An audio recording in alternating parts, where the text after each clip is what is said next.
welcome back to the World Championship Series Austin, as we are now in the midst of the round of 32, finding out who's going to be moving into the round of 16. I'm joined by Todd and Rotterdam to my left, and Rotterdam, I believe you're in another series of Petit Drogo going up against Raze, correct? And literally everything just died. Oh. GG! It's the second time today. Let's jump to my screen real quick, because I was building this up. I was like, Clarence, this is going to be a really cool fight. If you can jump to my laptop, that'd be great.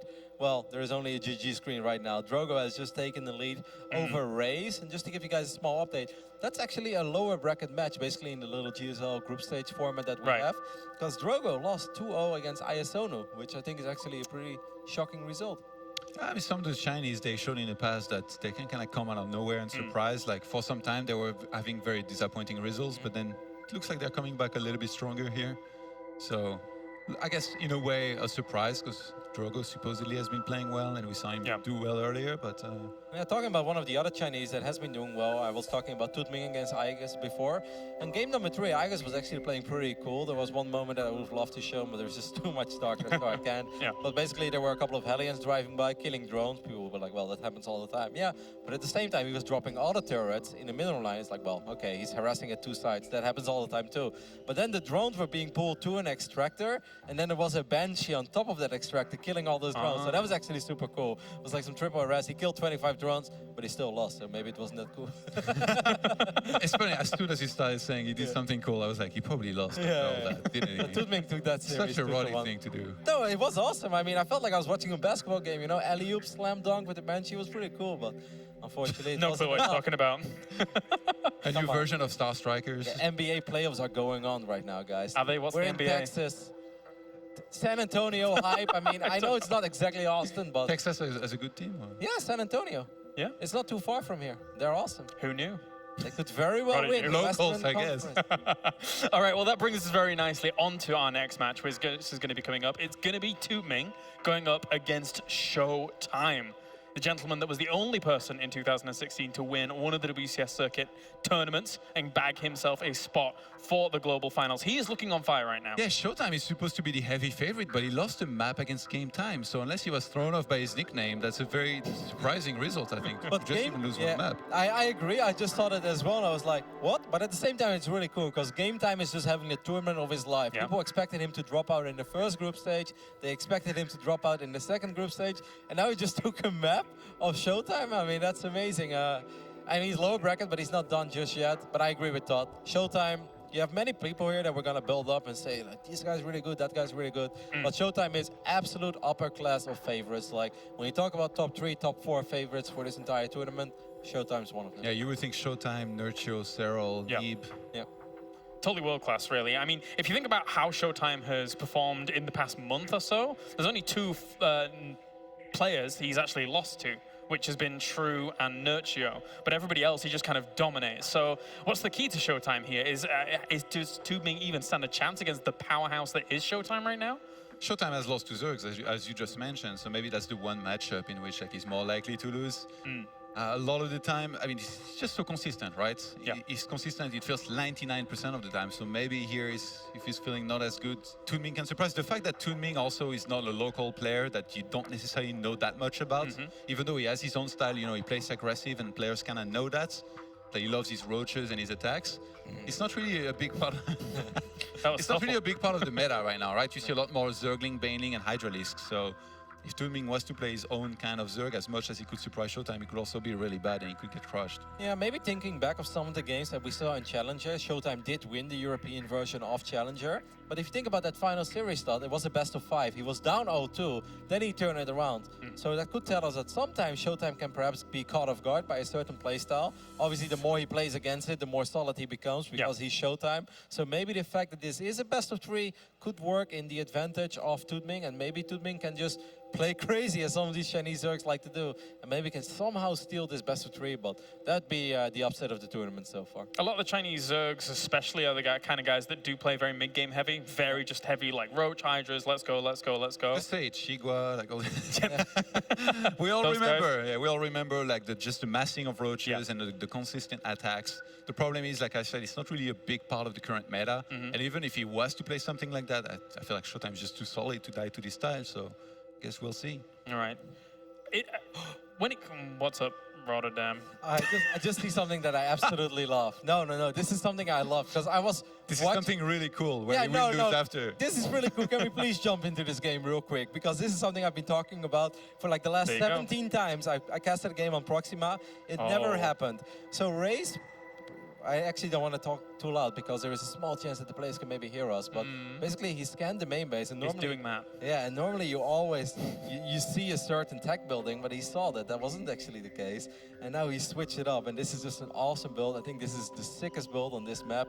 If you don't go up against the Stargate, we saw the scan go down. Yeah. Oh, this is awesome. Cool stuff to see. Well, thank you very much for enlightening us to that. As that does continue on, those games are live right now, and we'll keep you updated on those as time passes by. I don't even need to look at the game. I just look at his smile, and the more he smiles, I feel the more pro. No, because this happened to me once. Oh yeah. And it's like it's the moment. And it was really cool, right? No, it was really cool. Todd, you know this feeling. It's like when you're trying to take a Nexus and there is a burrowed link, and you're like, wait a minute, what? Did I misclick? And you try it again. Yeah. It's like, okay, there's a burrowed link. When you play against Liberators with advanced ballistics on this map, first time I was like, that can't be that fast. So you keep blinking with the stuff, but you can't reach. Like, what is this? And I've been talking about it so many times because I think this is an awesome build. So I'm happy to see it. And a specials, man. Yeah, looking good, looking good. It seems that there have been a few upsets going forward. As you mentioned, GameTime is a guy that has shown far more strength than we ever anticipated coming in. At this stage of the tournament, it's not too unusual, right, to have some upsets here and there. There's always going to be a few in every tournament. Usually it's not always the same player as well. Like, it's always going to be like the guy that you kind of don't expect, and then the next tournament's completely and entirely another guy. Like you say, like, we've had a couple upsets. A guy like Raze could surprise there. Especially, like, imagine if Raze brings it back here to 1-1 here with these builds against a player like Drogo, who's very emotional. It could be the beginning of the end for P Drogo. GameTime has had a hell of a tournament so far, and I think it's really cool that we have players like this, putting hell for performance. If you're a North American player, I'm sure you've heard of him, but from anybody outside of North America, like for Europeans, they might not necessarily know who GameTime is, but he's a great player. Let's jump to my screen one more time, because I'm sorry, we couldn't really talk about it. I'm happy about that. No, I didn't want to reveal it, because I'm afraid, because for the people wondering at home what's going on, these guys are not on the main stage, so they're not wearing soundproofing headsets, but now it's actually happening. So if we could just jump into the laptop one more time, we can just talk about why this is so cool. Because it is awesome. It is awesome in so many ways. If you're a Terran player, look at Nate.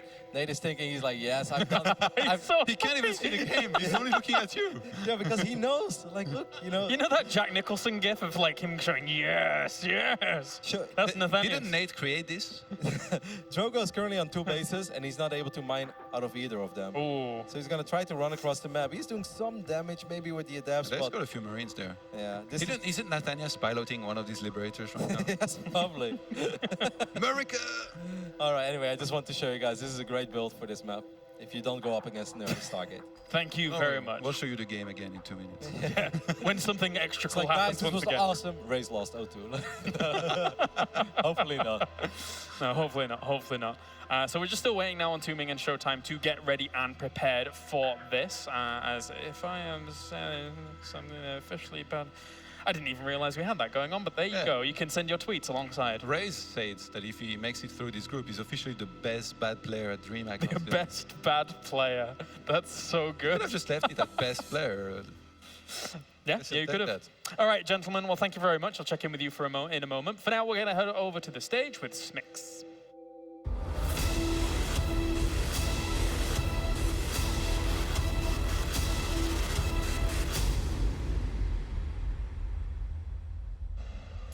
Thank you very much, James Carroll. It is indeed time for our next match. It is a Protoss versus Zerg, where we have a BlizzCon quarterfinalist going up against our WCS Spring Champion from last year. Give it up. It is TooDming versus ShoWTimE.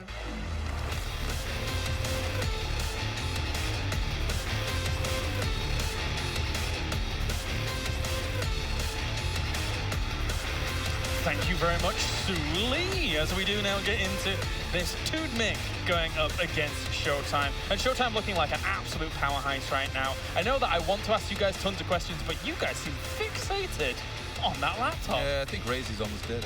Yeah, it's such a shame. It was really cool. It was really cool. It's brilliant and it's cool, but he perhaps just didn't have enough at home. Anyway, we can start talking about TooDming against ShoWTimE. It's going to be a great series. Upper bracket match, so obviously a big chance for this Chinese player to break into the top 16 already went over it. Top 16 is a massive step up. Yes, he already secured himself $1,000 for being in the round of 32. That's awesome, but you don't travel from China to Austin for $1,000 and no WCS points. It would be fantastic for the Chinese scene as one of these guys can have a great run and maybe just be in the running, you know, for those global playoffs. And he's a guy, actually, TooDming, who flies under the radar a lot for, you know, what he's achieved in StarCraft, like the deep runs that he's had in some of these previous tournaments, those WCS tournaments. Almost 90,000 in earnings. I didn't even know that. Like he's not doing too bad. He's getting there. He really rose to the top of the Chinese scene. It feels like whenever we saw the more foreign-focused tournaments, he would always end up being there. Maybe getting a 16th place or something like that. But I do recall some top 8s in 2016 for him as well. We've completely shifted away as well from the Max Seds and James more true. towards guys like Ayasunu nowadays and TooDming. Yep. Well, on the other side, of course, ShoWTimE, the beast incarnate, very strong, very, very powerful indeed. And a lot of people are looking at him as one of the big favorites for the entire tournament, Roddy. Yeah, and I couldn't agree more with them. Those are some very smart people, James. I'm sure that includes you and Todd.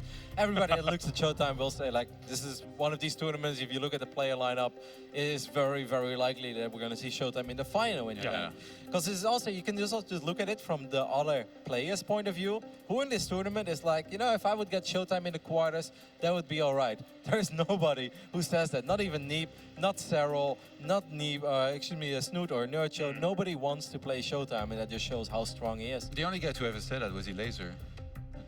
Yes, and he won actually back then, but that was a different game. Elaser is not here, man. What a shame, actually. That is a shame after posting such good results in 2016. I want to ask, where do you rank ShoWTimE in terms of the best non-Koreans in the world right now? I think it's hard to debate if Neeb's not number 1.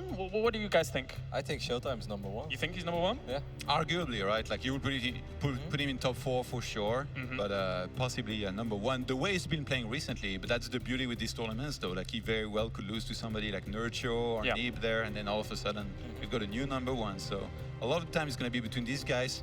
Like I said, though, don't sleep on a guy like TooDming. Look at his esports earnings. Like he's almost catching up to ShoWTimE. That's $25,000 for first prize here. That is true. I also don't agree with this 0% cheese warning. Because ShoWTimE has this reputation Who of makes being these? a random guy, the intern. I don't know. Maybe Terry the intern is back, I don't know. No, please. But I mean, ShoWTimE has this reputation of being like the ultimate macro god because he is so good in macro games.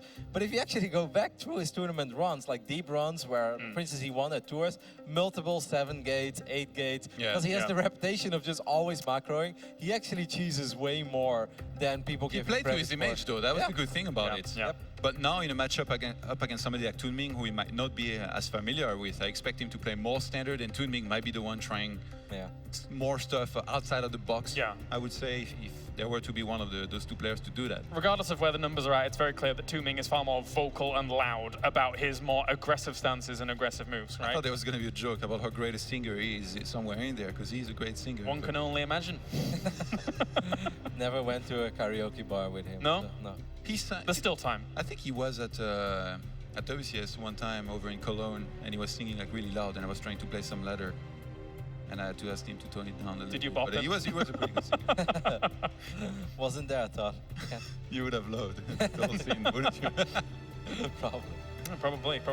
All right, we're just waiting now for a few more moments before we actually do get into this. Here are the bands and picks to find out what's going to happen. We will be starting things on Newkirk Precinct, Proximus Station, and Belshire Vestige towards that decider. Abyssal Reef is banned. It's true. What Who now? did this? The Chinese, right? Yeah, I think Yeah, so. of course. Can't cheat All on right. that. mean, Who All right, would boys. ever do that? Who would ban Abyssal Reef? Come on, James. Who would? I don't know. Maybe this graphic is wrong. No. No? Final thoughts, boys. What do you think is Well, going to be the outcome? Newkirk has a very wide open ramp, and we already saw a couple of link floods, so there's a good chance you're going to see some link drops or something like that. Proxima is not the ideal cheese map, unless you maybe take down the backdoor rocks or you go for multiple rocks, but yeah, I don't know. I like this for ShoWTimE. I'm going to reiterate myself. I think ShoWTimE is the favorite, but don't sleep on TooDming. He's capable of playing some crazy cheese and also some crazy macro if he wants to. All right, thank you very much, gents. It's time now to head over to our commentary team with Nathanius and Maynard to bring us the action.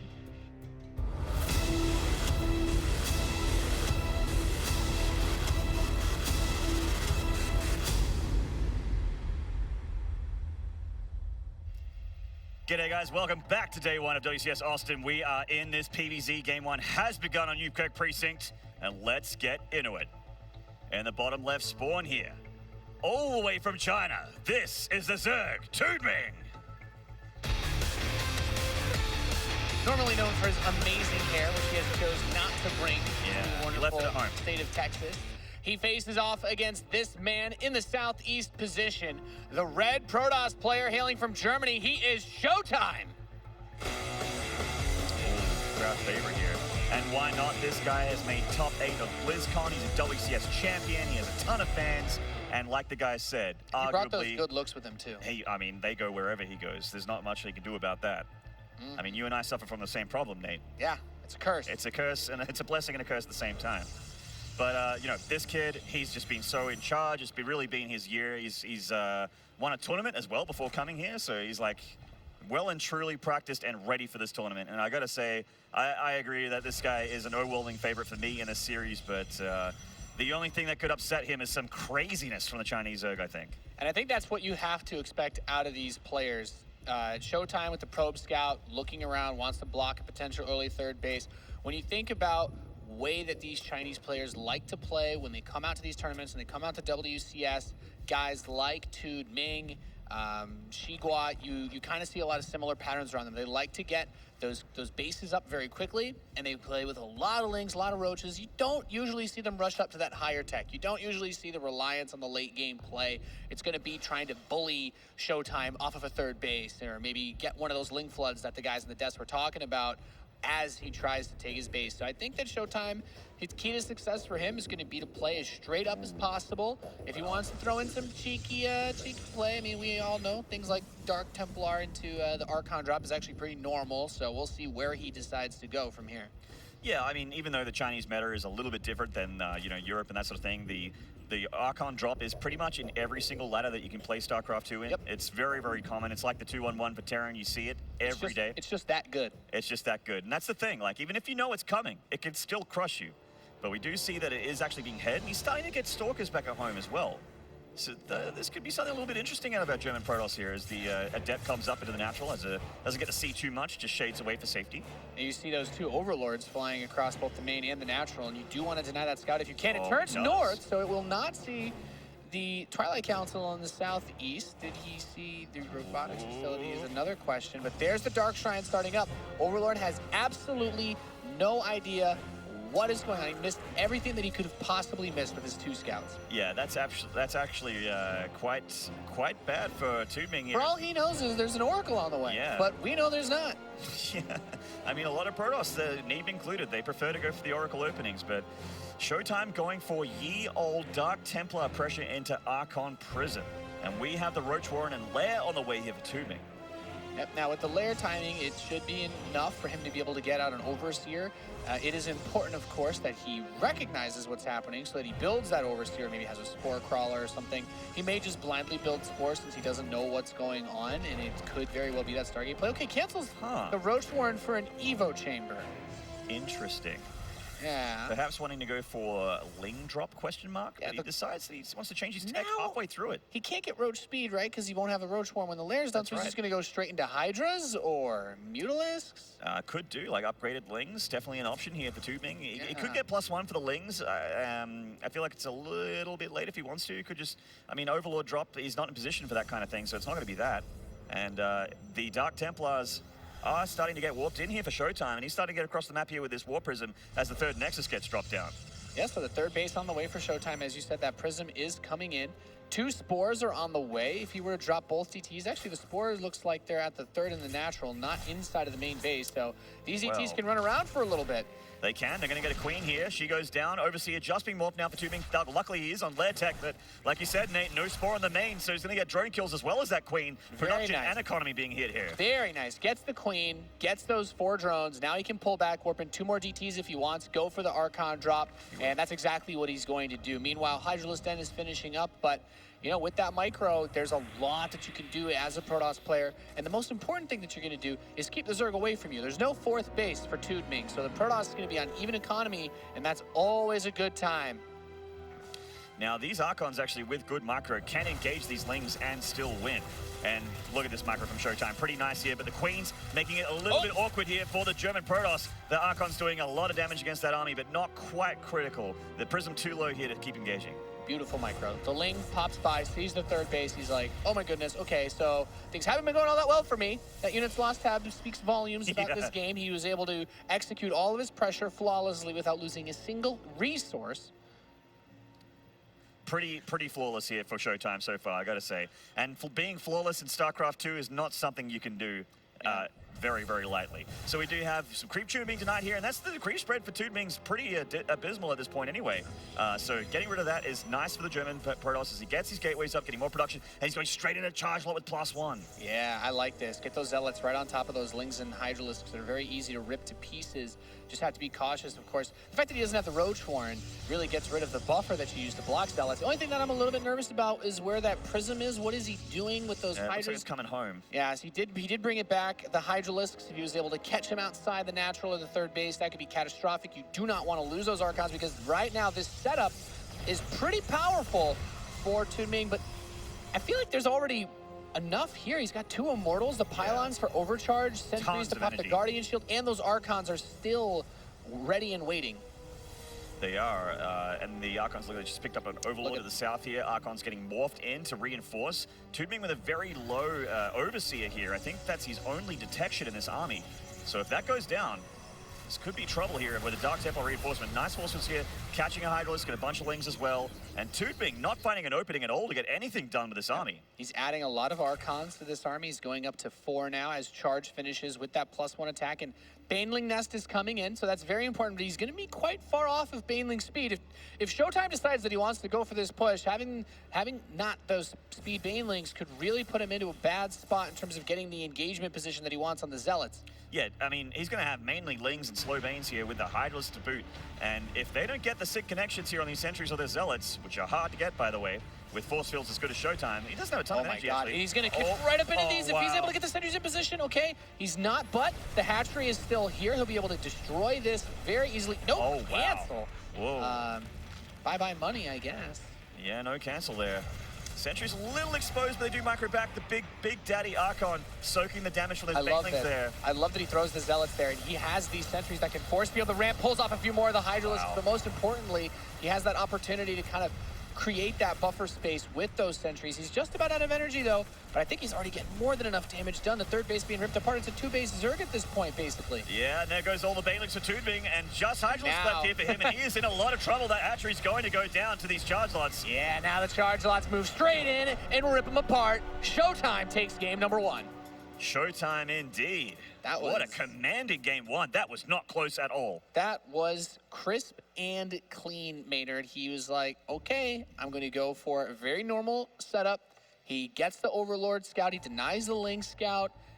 TooDming's left in the dark, and the Dark Templar just pushed forward, get him even a little bit more, and it's everything. Just flawless execution out of ShoWTimE. Yeah, unfortunate for TooDming to not have that Spore in the main as well. That really upset his production there, getting the Queen and also, I think, 4 or 5 drones.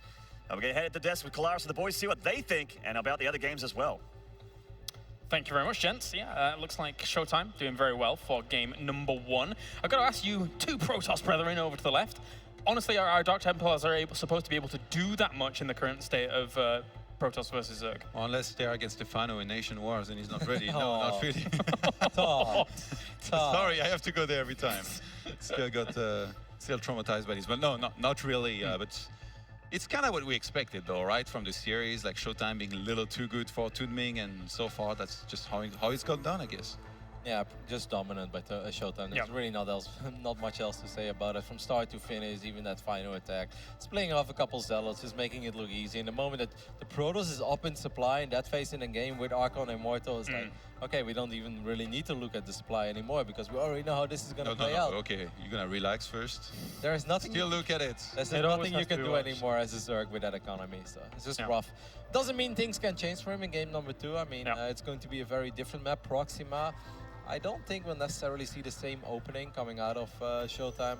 Maybe we'll just see some adapt Oracle pressure into whatever he feels like. I love how that's specific, you know, like adapt Oracle pressure into whatever it feels like. Like most guys will have been like, Adept play or you know Oracle opener. No, you're like Adept, Oracle, very specific. Yeah, because like I think he likes to have like the one adept scouting, and then a lot of the European protosters, they like to make this push with 5-6 adepts that don't have resonating glaives, but then like, show up with an oracle or two as well, just force out a bunch of units. Don't you think everybody's way too ready for this nowadays for it to work? Well, like gents, these adepts? I apologize, but I'm getting word that the game is ready, so we are going to be rude, heading James on Carroll. over to game number 2 now, as we go to Nathanius and Maynard.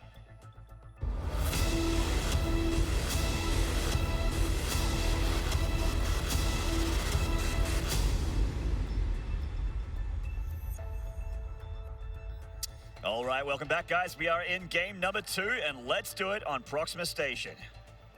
In the bottom left, struggling in game 1. Hopefully he can pull his socks up in game 2. This is the Chinese Zerg, TooDming.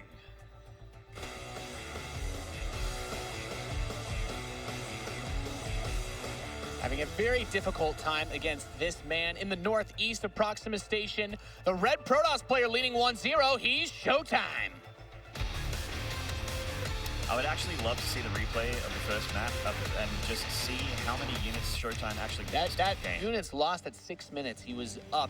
It was, you know, it's like, okay, he's up 900 resources, but he did not lose anything. Just flawless pressure. A little bit of damage on the Warp Prism if we were going to be nitpicky. That's true. But I think like at the end of that game, as GG was punched, he maybe lost 4 Zealots. Yep. I think that's how much he lost in total. Pretty amazing. It's about, he played that game about as well as he possibly could. Proxima Station is a very large map. You have that singular tight choke point that leads into both the main and the natural. So if you want to get aggressive, well, we didn't really see that last game. I think that had to do a lot with the fact that TooDming just didn't really know what was going on, and ShoWTimE was able to play the game exactly the way that he wanted to with that fast Dark Templar drop into the Archons and just bringing that relentless pressure.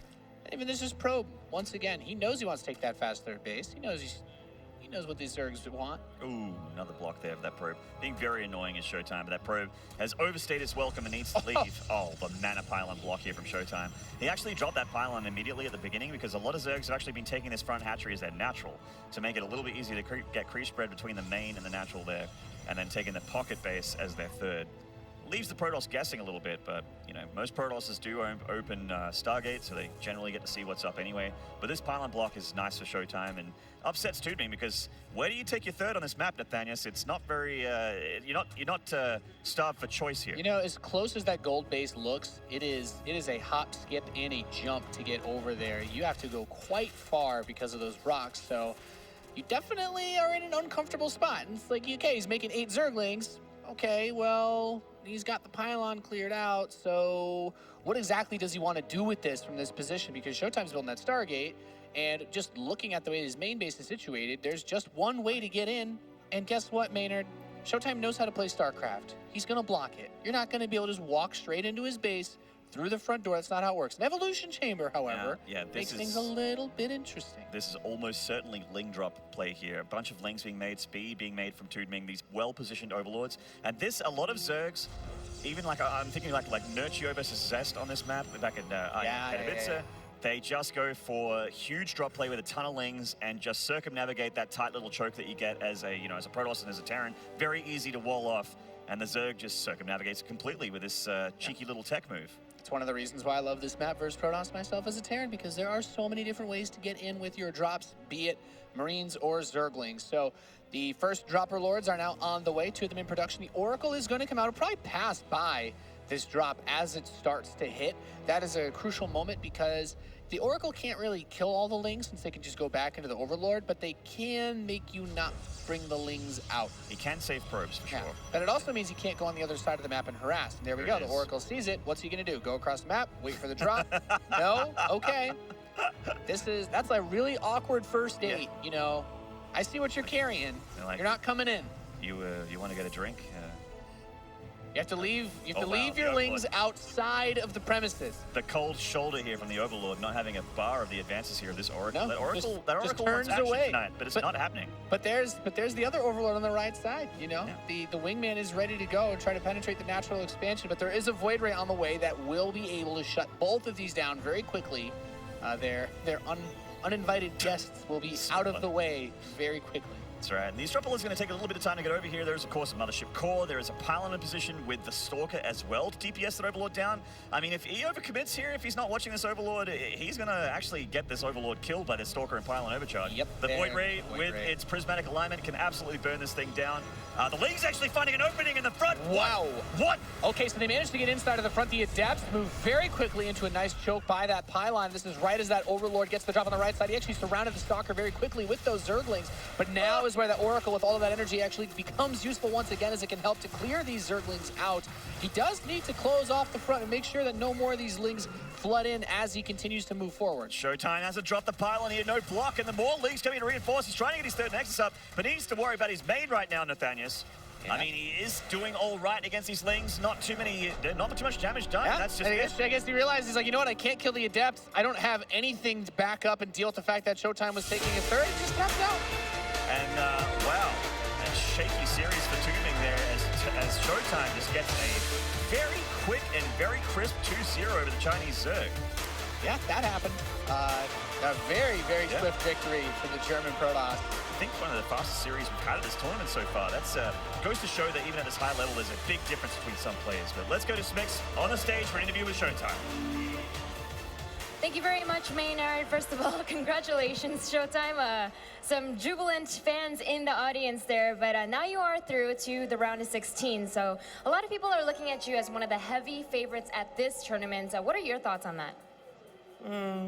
I would say, like, in my mind, I think I'm the best, to be honest. I don't really care if it's true or what people think, so I'm pretty confident. So in terms of, having that confidence, does that stem from practice going really well lately, or is that just generally a thought that you've gained after having such a great performance in recent times? I would say just in general, like, practice-wise, like the week before I went here, went a bit rough. Lost a lot to Cyril, lost a bit to Neeb. So those are the players that are really doing good as well, I think, so. But yeah, more in general, I think. And the last time we saw you was, of course, at the Katowice. How did you take the loss that you suffered there? Because you were in a really, really difficult group, and then you had some losses that were really close losses as well. So in terms of that tournament, did it affect you at all, or did you just try to forget about it and focus on practice? I tried to forget about it because, like, my condition was pretty bad at the tournament. I was having like a headache and I couldn't like sleep properly and stuff. So I wasn't like too worried about it. I was just like, yeah, I played bad, that's it. Just focus on the next tournament and practice hard. And I know you just mentioned Cyril and Neeb. Are there any other players that you're sort of looking out for at this tournament or particularly worried about, or are you just going to take it one game at a time? I'm mostly worried about Cyril. Like, there's lots of good players here. It's not like I look at them at like a free win or anything. But for me, it's like I lose like every game on ladder against Cyril.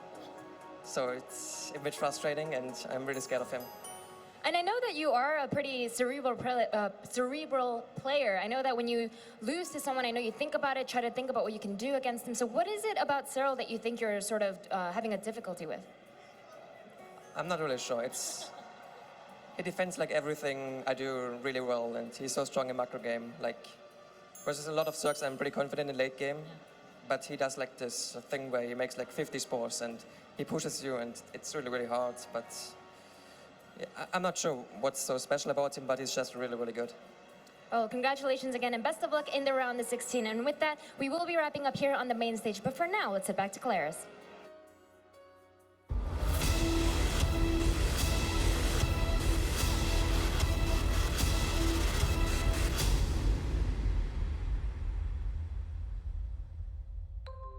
In my mind, I am the best. He paints a target on his back here, and he is the man to beat going into the round of 16. Oh boy. It's very rare for a pro player to say that in StarCraft, you know, like maybe he's been watching some UFC, because a lot of fighters say that like before they go into their fights. Yeah. But I don't think like since MC winning every single GSL he entered to, and that was in Wings of Liberty, we haven't had too many players say this kind of stuff in interviews. So I'm a little bit surprised and happily surprised. It's good to see a guy so confident here in ShoWTimE. Yeah, I like it as well, and I also like the way he looked back at Katowice. Just said like, I didn't didn't play my best. I mean, StarCraft 2 is a game you have to feel 100% when you go to a tournament. Even just the slightest thing, too tired from traveling, didn't eat properly, whatever, it can really throw you off. And if you just feel a little bit slower than you normally do, everything can crumble and it can all fall apart. But he looked really good here. I mean, that second game, what can we truly say about it? Went for that Stargate. It's just super solid. You can be aggressive with it, but it's also very good defensively. And just the fact that during all that Ling madness, he's like, I should go up to 3 bases. Like, there's almost disrespect there. It's like, yeah, I know you're busy all-inning me, but I'm still gonna take a turn. You know, he did it even really well. He wanted those links to get in there. And he's got 7-8 adepts. He's got a 4 drain and adept. He's like, yeah, please throw away more units while I'm going up to 3 bases. That's just flawless. Yeah, very dominant play and performance there from ShoWTimE. I mean, when we listen to his interview then, one of the people that he's obviously scared of is Cyril moving into the later stages. But even in WCS Challenger, he was able to defeat him 3-2 there and claim first place in the European Challenger. So it's looking rosy here for ShoWTimE. Yeah, I think these two, they're the highest level right now over in Europe, at least on ladder, like that's what it shows. And they have a tremendous amount of respect for one another. I'm pretty sure Cyril would say the exact same thing about ShoWTimE if he spoke about him. He would show a lot of respect. And it would be such a clash of the titans. Like eventually, we're bound to get there, right? Like the Nerd Show, Snoot, ShoWTimE, Neeb, and Cyril finally facing off against one another. But then now already, like we're getting a little preview of what happens when these guys place against other players, and a guy as strong as TooDming just got dismantled completely by ShoWTimE there. One important note to mention though, back then, the Adepts had 10 more hit points. Uh-oh. This could change everything. It could be really cool as well. Yeah, who knows? Who knows? But Todd, looking at that, with ShoWTimE moving forwards as strongly as he does, TooDming having a bit of a rough time there for sure. Did we really expect anything else for TooDming, having to now come through another series, I believe? Yep. Yeah, I mean, not particularly surprised. I did think that TooDming could put up a better fight against ShoWTimE than he did, but it's not really telling here for now. Maybe he just had like an off series as well. Because as much as these players might not necessarily be super familiar with TooDming, the same could be said about him and ShoWTimE perhaps. They don't play all that often on ladder, you know, they play on different servers.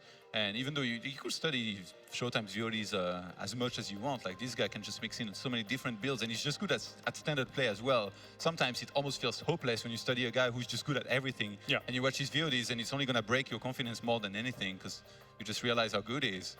Yeah, it's going to be TooDming against Igus one more time, so that's a rematch of the first match in this group, as unfortunately the fairy tale run of game time has ended, as he fell 2-1 against Igus as well. So even in the final group, he took a map of ShoWTimE and he took a map of Igus.